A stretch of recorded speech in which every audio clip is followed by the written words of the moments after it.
అసలు మనకి data analytics అంటే ఏంటో తెలీదు. రైట్? చాలా మందికి క్వెషన్ కింద ఉండిపోయింది ఇది.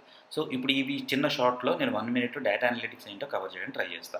సో, డేటా అనలిటిక్స్ అంటే జనరల్‌గా ఏంటంటే, ఒక రా డేటాని మనం కలెక్ట్ చేసుకొని, దాన్ని ఫార్మాట్ చేసి, దాన్ని ఒక విజువలైజేషన్ రూపంలో తీసుకొచ్చి ఎలా యూజ్ చేసుకోవాలో చెప్తుందనమాట.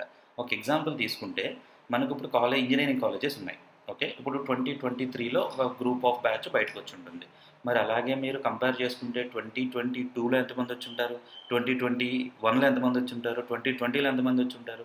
సో, ఇందులో ఎంతమంది పాస్ అయ్యారు? ఎంతమంది ఫెయిల్ అయ్యారో మనం ఫార్మాట్ చేయాలంటే కష్టం.